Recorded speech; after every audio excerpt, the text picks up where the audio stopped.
नमस्कार मैत्रिणींनो, संक्रांतीच्या आधी एक दिवस आधी 2 दिवस आधी हे ब्लाउजेस करून रेडी ठेवलेले होते. मला काही व्हिडिओची एडिटिंग करणं झालेलं नाही आहे, तर आज व्हिडिओची एडिटिंग करून आज व्हिडिओ टाकावा मला खूप गॅप होत आहे.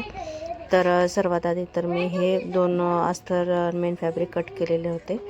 त्याच्यामध्ये माझ्या मुलीला थोडंसं एका अस्तरला थोडंसं घोळा आहे, तर तिला मला प्रेस करते म्हणते माझा पण व्हिडिओ घ्या. आधी तिचा व्हिडिओ घेतला आणि मग माझं हे कटिंग जे आहे ते करून घेते. ते थोडंसं अस्तर थोडा गोळा होता, तिला ते प्रेस करायला लावले.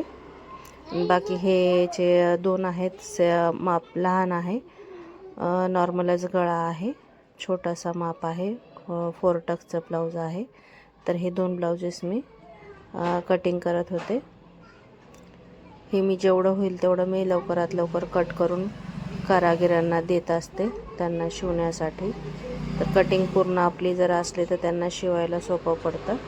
तर ह्याच्यातलं हे एक कंप्लीट झालेलं आहे, दुसरं आता कटिंग करत आहे. ह्याच्यामध्ये त्यांचं अस्तर व्यवस्थित नव्हतं, त्याच्यामुळे मला अवघड गेलं, डबल कट करावं लागलं. एकामागे एक जर व्यवस्थित असला तर एकावरती एक ठेवून कट केला असता.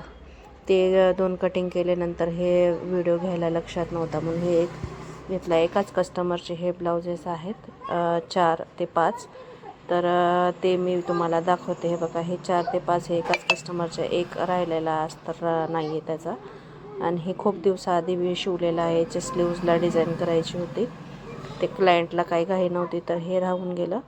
तर आता हे कंप्लीट केलेलं आहे. त्याला स्लीव्जला बटन लावायचे राहिलेले आहेत. हे बोटनेकमध्ये बॅकसाईडला नेट आणि बटन लावलेले. हे माझं आहे, दिवाळीला कटिंग केले, आता शिवून घेतले संक्रांतीला आपले स्वतःचे असे स्वतः ब्लाउजेस स्टिचिंग. हे 5-6 ब्लाऊज एकाच क्लायंटचे आहेत. तर हे ब्लाउजेस मी एकाच क्लायंटचे आहेत. तर मी माझी भाऊजे दोघं मिळून हे शिवलेले आहेत. हे टोटल 7-8 ब्लाउजेस आहेत. 7 ते 8 ब्लाऊज आहेत एकाच कस्टमरचे हे. आणि त्याच्यानंतर हे याच्या आधी दाखवलेले हे एका कस्टमरचे हे 4 ब्लाऊज स्टिच केलेले, एक राहिलेलं आहे. हे नेटचा बॅकला केलेलं, ते अशा प्रकारे व्हिडिओ केलेला